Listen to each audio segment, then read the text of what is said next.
Hello, welcome to Cardboard History. I'm David, and today I have another episode in my Ken Burns collection project. This is episode number 6. I've already released episode number 7 because this card, I had been planning and getting everything together to do this, and then it got delayed in the mail for a week.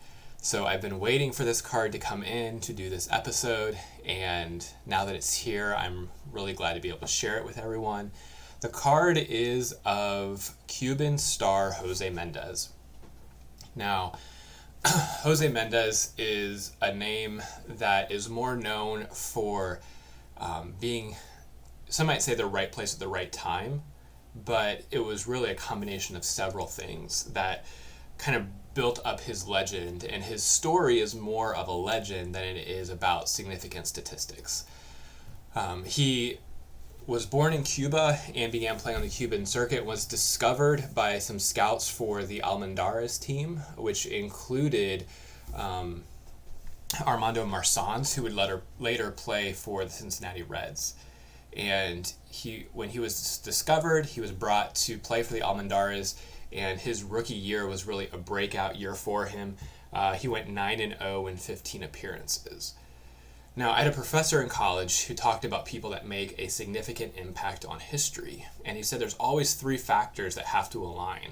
The first is they have to have passion, the second is they have to have ability, and the third, they need circumstances to align. And all of those 3 came together for Jose Mendez. You might think of some other people where those all came together, like Roger Maris. If Roger Maris would have had his breakout 1961 season a year earlier, when they only played 154 games, he would have ended the season with, while a remarkable 58 home runs, it wouldn't have been the record breaker that it was, and he wouldn't have the same place in baseball history lore that he does, because at the right time, he was in the right place, and that accompanied his passion for baseball and hitting home runs, as well as his skill and ability. For other people, you might think of Tony Gwynn's 1994 season. Incredible passion, incredible skill, but terrible timing. He ended the season batting .394, but that was the strike-shortened season. So many have wondered what would have happened if the season played out. Would Gwynn have had a .400 batting season, the first since Ted Williams? Or, would it have slumped off towards the end of the season? We don't know. But it was poor timing for him to put together what could have been a historical season that was shortened by the strike. And I think when you look at, there's a lot of players that have great passion, but the skill's just not there, and they make their way up through the minor leagues but never really break through in the majors.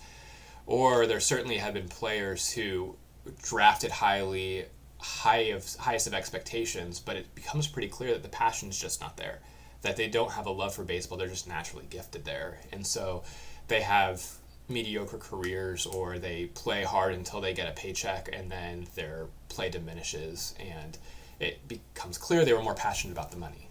Well, all of those 3 things, ability, skill, and passion, and the timing, come together in the story of Jose Mendez. Because after his rookie season, he was part of a team that played against the Cincinnati Reds as they became the first Major League Baseball team to barnstorm in Cuba under the name of their team.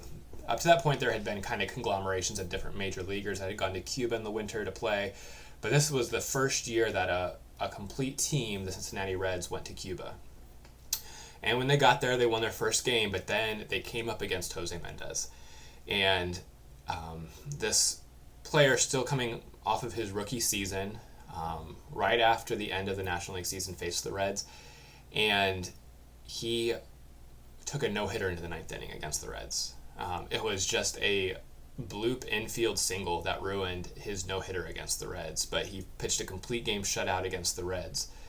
Then, 2 weeks later, the Reds were again playing Mendez's team, and the starting pitcher gave up 3 runs pretty quick. Mendez came in relief and pitched 7 shutout innings.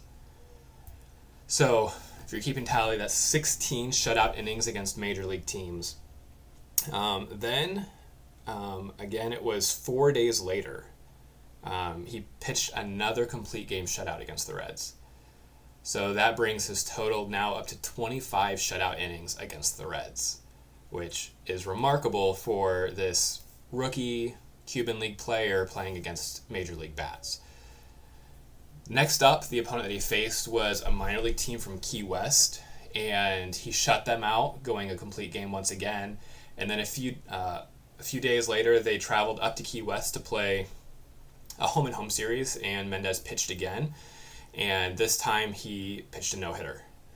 So this brought his total playing against American major and minor league teams to 43 consecutive shutout innings. No one has scored a run off of him.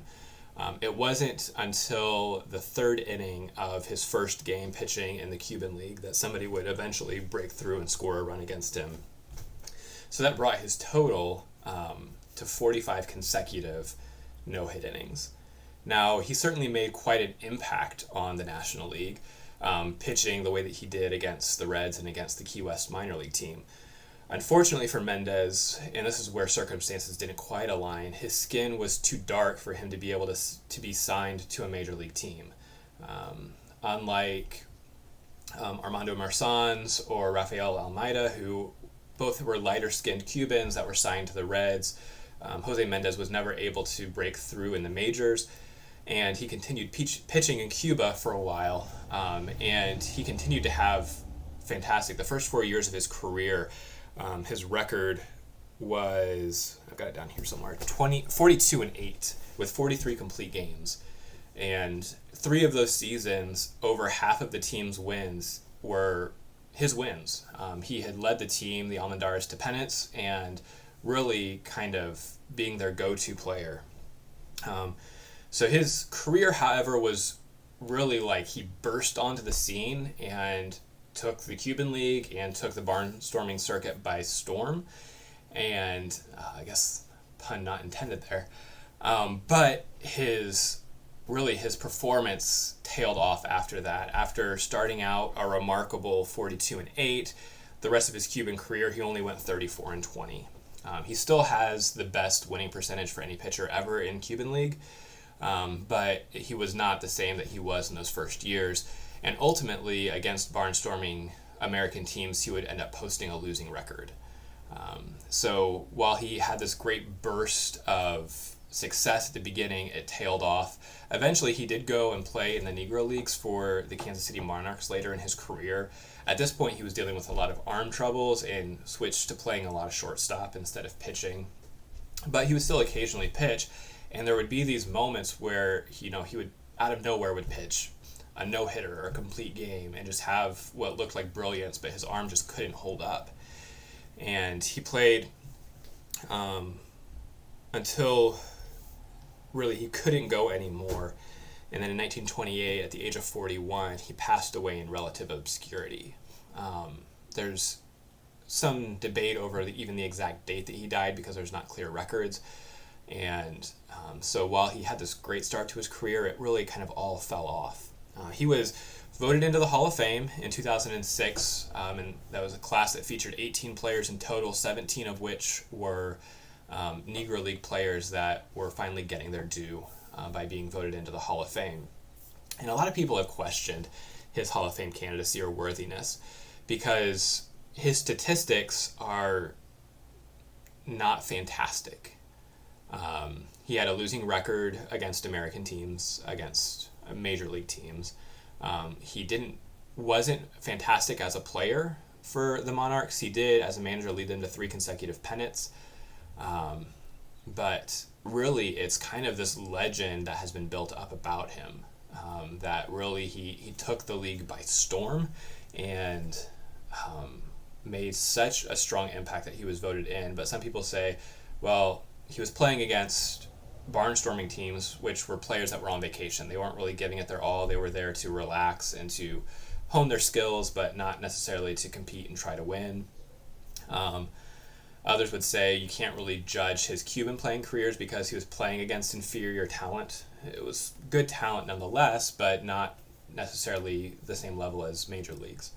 So whether or not he deserves to be in the Hall of Fame, that's a debate, but he is. Like many players who some people would argue don't deserve to be in there. He has a few playing days cards. And the card that I'm going to show, I'll turn the screen around here. This is his 1974 Lachlan Old Time Black Stars. And this is in a PSA 3.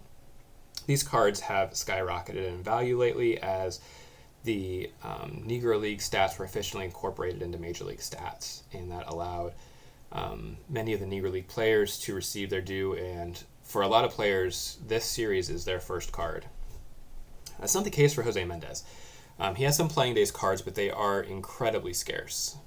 He has a 1910 Punch Cigarros that has, between PSA and SGC, a combined population of 4.